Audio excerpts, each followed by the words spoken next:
Welcome back to this afternoon session. This afternoon we have panel 2 divided into 2 sections, panel 2A and panel 2B, but the topic is just one. It is rise and fall of hubs along the maritime Silk routes. This morning we are speaking about the longue durée, so long period changing. But inside this long period changing, what does it happen to hubs and ports, as John was saying? In this second panel, we are having a long run across the Indian Ocean and the Chinese Sea to have a look at rise and fall of hubs. One is missing, unfortunately, and I think you will realize it, but better to tell it at the very beginning. We don't have a talk about Venice. It is not in the program because at the last minute, Professor Ortalli Gerardo, who is the new president of the Istituto Veneto, couldn't come because he has been hospitalized a month ago, and he's all right, he is fine, and he's sending all the best wishes, but he couldn't travel. So we canceled that topic, but we know that it is a missing point. But in an eventual publication, it will be considered. Thank you. Please, John, if you want to open the stage for panel 2. So we have 3 speakers in the session. Each one will have half an hour. And so we'll go in order. And so we will start with Professor Asmahan Al-Garoo. She is from the Sultan Qaboos University in Muscat, Oman, but she's originally from Yemen. And she is another historian and archaeologist. And she's been working also in historic preservation. She's won a Aden University Gold Medal for contribution to university and research and academic field. And she'll be talking about the rise and fall of maritime hubs in pre-Islamic Arabia. And as I mentioned earlier, Southeast Asia and pre-Islamic Arabia were already in communication with each other. And they were certainly in close communication with each other in the 9th century, during the period of when the stories of Sinbad the Sailor and the Sulat and the Arabian Nights, Alf Layla wa Layla, were being supposedly compiled about the life in Baghdad in the 9th century, exactly the time when the Jewel of Muscat original ship was sailing. So, and Sinbad, on 7 of his voyages, 3 of them went to Southeast Asia, apparently. He mentions places like Kala or Kada, and he mentions other details which suggest that somebody, other probably numerous Arab sailors, Arabo-Persian sailors, I should say, were already coming to Southeast Asia by the early 9th century. So I look forward very much to hearing a talk by Professor Al-Garoo about pre-Islamic Arabia. Professor. I would like to begin my talk by thanking the organizers of this academic conference for inviting me as a speaker. Okay, my paper will be about the rise and fall of maritime hubs in pre-Islamic Arabia. Since ancient times, the geography of the Arabian Peninsula had a great impact on the growth and development of civilization and maritime hubs. The Arabian Peninsula controls 2 important entrances to the world's marine navigation: Strait of Hormuz and the Southern Gate of the Arabian Gulf, and Bab al-Mandab, the Southern Gate of the Red Sea, through which the communication bridges extend between the East and the West. It was adjacent to the most fertile lands in terms of the natural wealth and production diversity in the old world, such as India and Southeast Asia from the east and Africa from the west. Arabian Gulf and Sea of Oman. The oldest tangible evidence for the existence of the commercial connections between the Arabian Gulf and the Mesopotamia was found in the area of the Arabian Gulf and the Sea of Oman, and it dates back to the period of Ubaid culture in the south of Mesopotamia between 6th and 5th millennium BC. This picture shows a model of a pottery jar from late Ubaid period.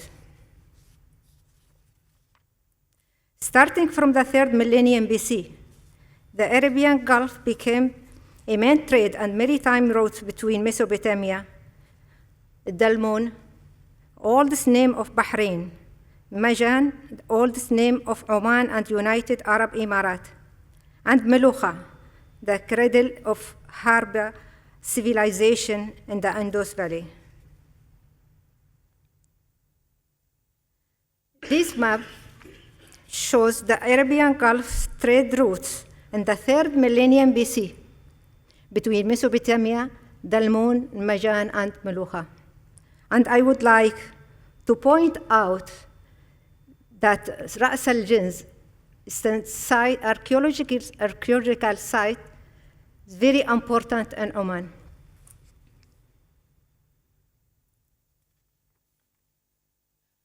These pictures, ivory comb, ceramics, these archaeological evidences from Harba discovered in Ras al-Jins in the eastern coast of Oman, and which confirmed the existence of such commercial links.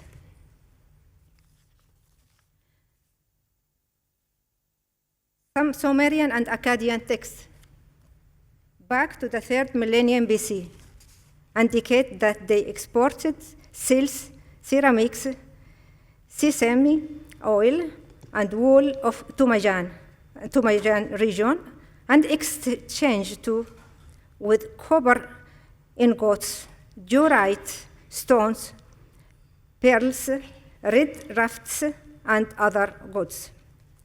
We have 3 pictures here: copper ingot, diorite stone, and pearl, discovered in different archaeological sites in Oman. Magān boat.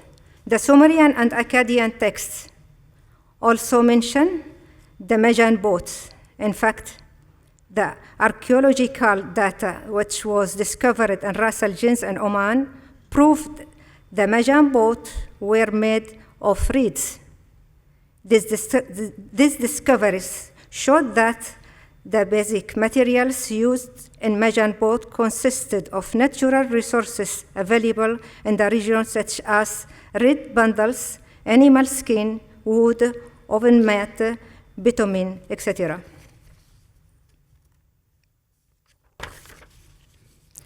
This picture shows a sketch of reed boat being built upside down.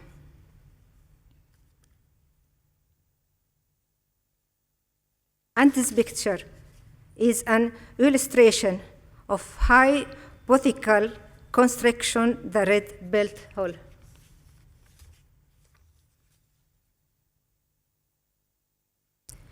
Magān boat replica model 2005. The reconstruction of Magān reed boat undertaken by Omani Ministry for Culture and Heritage and the Italian and French expedition.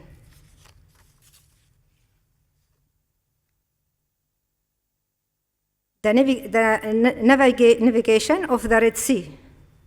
On the western side of the Arabian Peninsula, the Egyptian ships sailed since the 3rd millennium BC to Punt, a land thought to have been the Somalia and South Arabian coast. The Egyptians seem to have imported from Punt frankincense and myrrh, in addition of gold, ivory, etc. This map shows the land of Punt.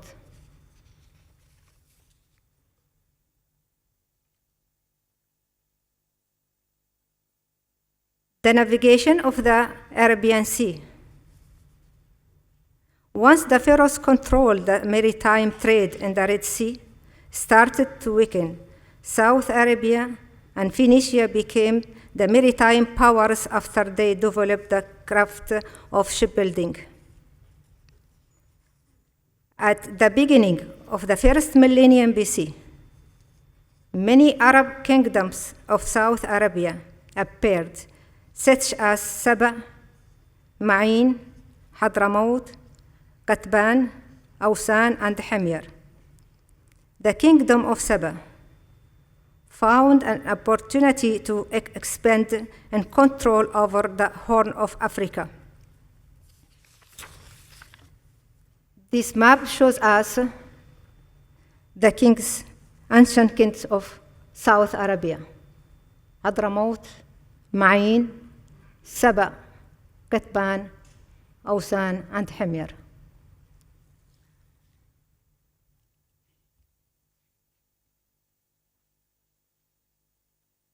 From the 3rd century BC until the end of the 3rd century AD, these kingdoms controlled the important trade routes of spices, perfumes, myrrh, and especially frankincense between Europe and the Levant.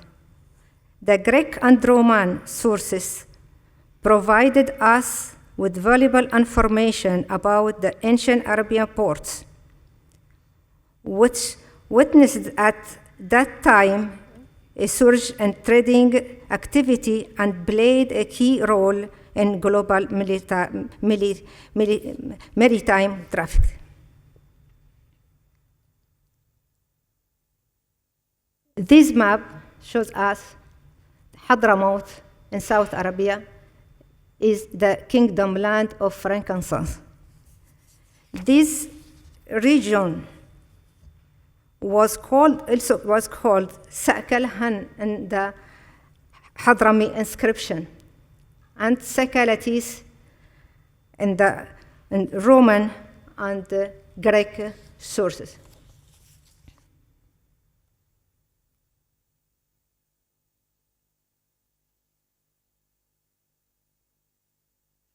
The kings of Hadramaut controlled the land of frankincense. As was mentioned in their inscriptions, they invested in frankincense as a commodity to the extent that their kingdom became economically the strongest in the whole area.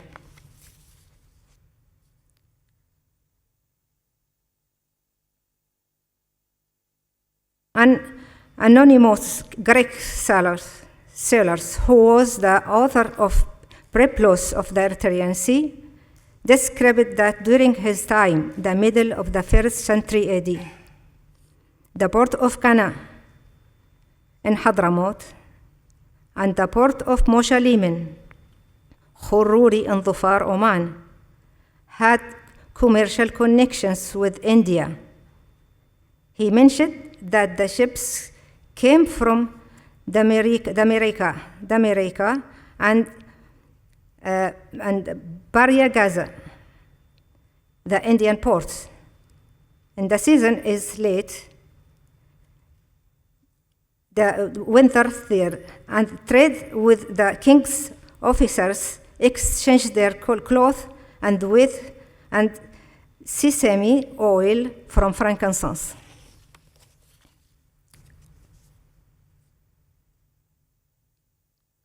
Indian archaeological evidences discovered in Khururi Dhufar. We have two pictures, piece of pottery with ancient Indian inscription, Indian dancer statue.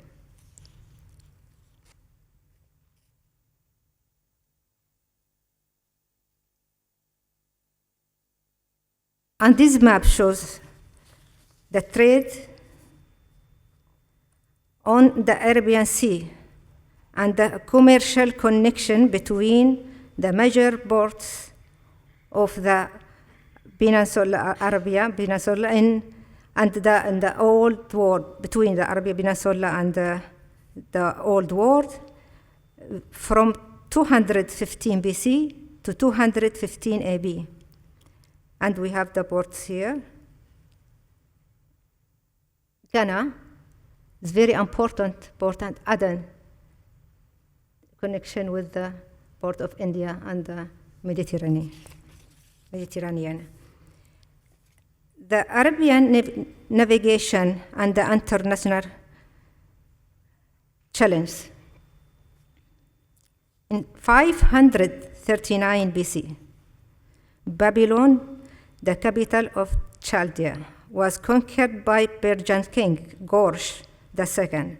Since then, the Persians established their empire, which extended gradually from the Indus Valley to Libya. In 332 BC,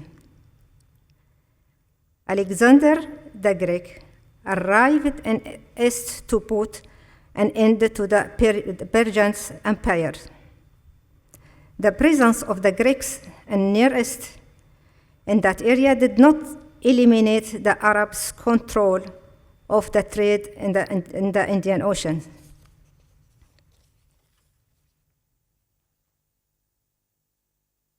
Although the Ptolemies had significant role in the Red Sea during the 3rd century BC, the archaeological evidences prove that Arabs of South Arabia had a major role in trade.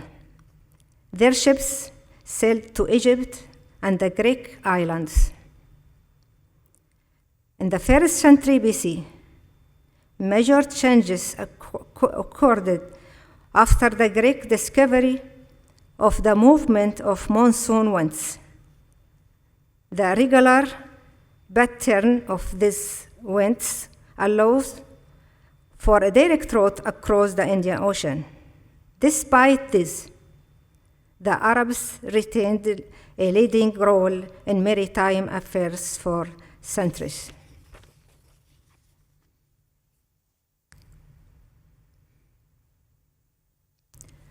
The author of Publius referred to the exports and imports of Oman harbor in Oman.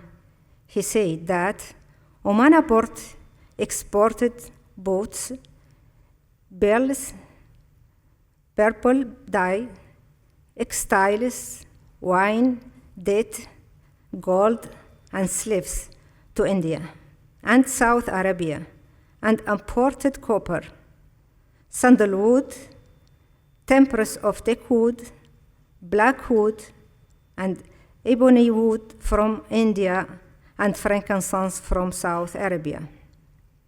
So far until now, there is no agreement on Oman port location.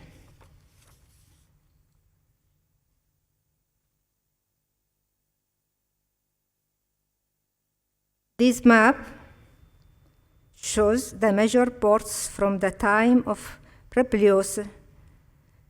We have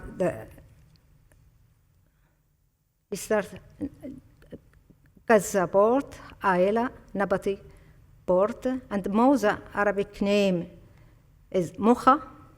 Okalis is a small village. Kana is the same name, Kana in Hadramaut. Sigaros, Ra's al-Fartak, Arabic name is Ra's al-Fartak. Mosha Limin, Khururi in Oman, and Omana.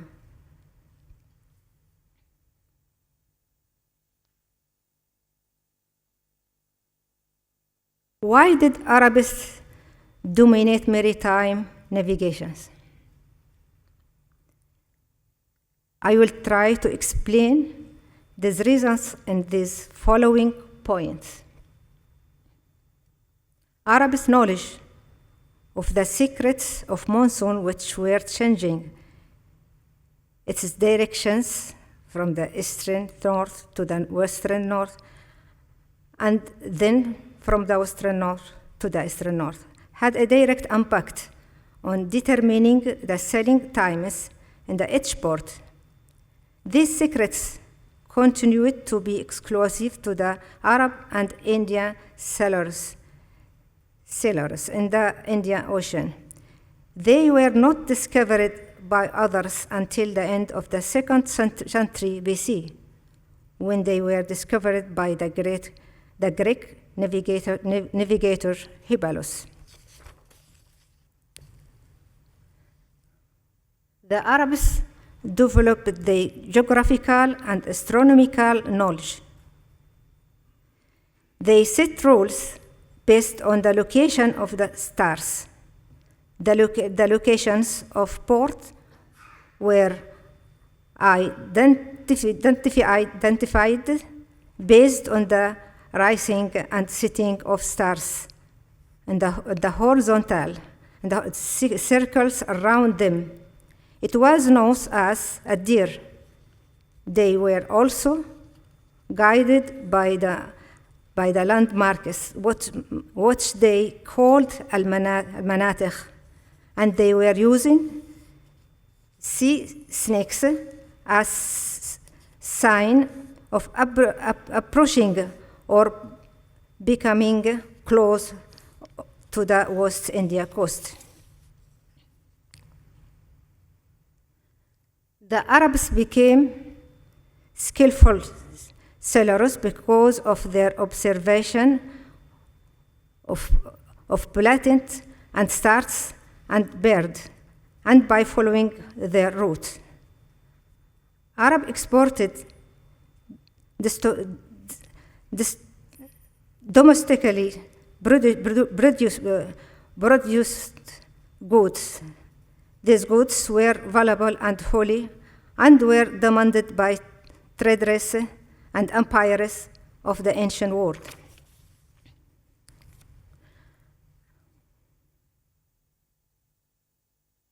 Arab mastered shipbuilding since the 3rd millennium BC. This craft gave them the opportunity to dominate trade in the Indian Ocean and reach the Far East. Archaeological data collected from inscriptions and drawings on necklaces made of flat stones found in Tel Abrak and United Arab Emirates, and dating back to 300 BC, provided us with important information about Arabian ships. This finding show a drawing of boat with a square rear, sharp angles, and triangle sail, lantern sail.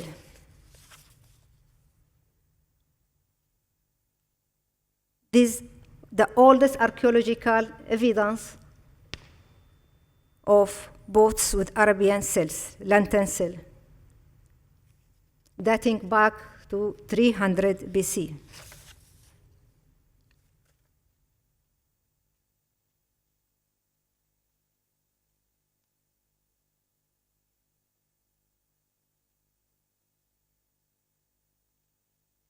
The good treatment that foreign merchants received in the Arabian ports contributed to the flourishing of trade. The archaeological finding in the pre-Islamic Arabic ports showed the worth that these ports entertained because of their engagement in the international trading. Trade as a means of commodities exchanges played also a role in culture's relations between the Arabs and the world. Roman ruins from Ad-Dur in the Al-Quwain, United Arab Emirates.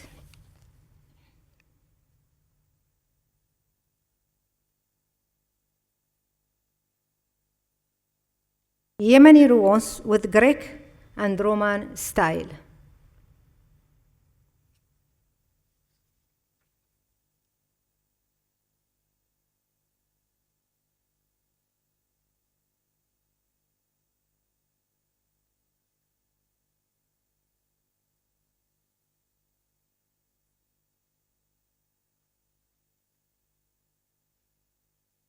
Now I will talk about the fall of the Arabian navigation. In the 3rd century AD, Sassanians dominated the Arabian Gulf region in the area of King Ardashir, 225 to 231 AD. King Shabur I on the other hand, was able to control parts of Oman's coast and the Gulf. Since the 4th century AD, the world began to see signs of serious political and economic conflicts that had religious dimensions. The two empires of Persians and Byzantium entered and raging wars. At the same time, the famous Arab trade of incense lost its importance because of the demise of paganism in the Middle East and Europe, whose followers were big consumers of frankincense, which announced the beginning of the Arab shipping collapse.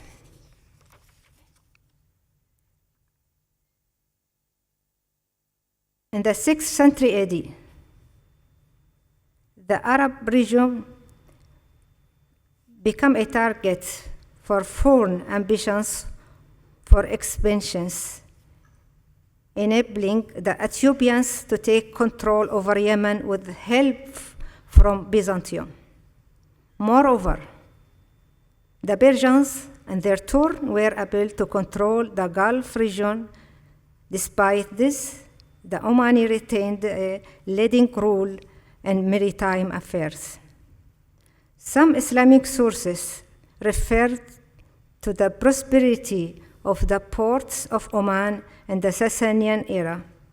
For example, Ibn Habib al-Baghdadi said, Deba is a commercial market and port that has become a destination for traders from India and China. The lead was taken by Al-Jalanda ibn Mustakbir, the ruler of Oman, as he does in Suhar port.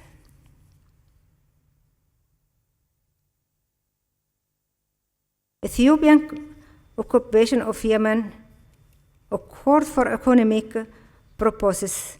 Since then, the Arabs have lost their pioneering role in the Eastern trade in the favor of Byzantium and their allies, the Ethiopians. The African ports in the Red Sea replaced the Arab ports. In response to a request by Yemenis, the Persians invaded Yemen to free it from Ethiopians. The Persians took this golden opportunity to dominate the Red Sea and the Arabian Gulf. This domination reduced the maritime trade of the Byzantians and their Ethiopian allies in the Arabian and the Red Seas.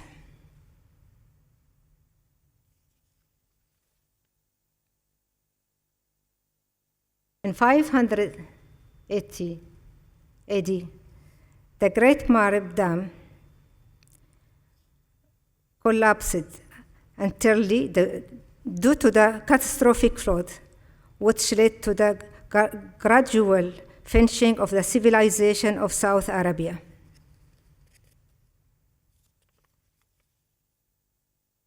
This picture shows the ruins of the Dam of Ma'rib.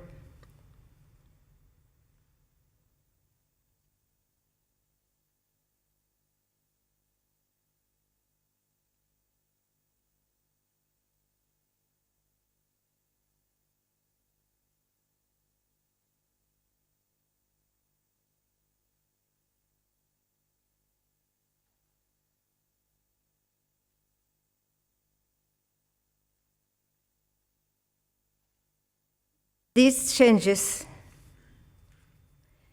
led to the decline of the Arab maritime supremacy. After that, the Arabian trade moved inland, making the small city of Mecca a flourishing commercial exchange center in the Middle East. With the emergence of Islam, the Arabs regained their lost maritime domination in the Indian Ocean. Thank you very much. And excuse me for if I do the mistake in English because I don't speak English very well. Thank you very much. Thank you very much for that.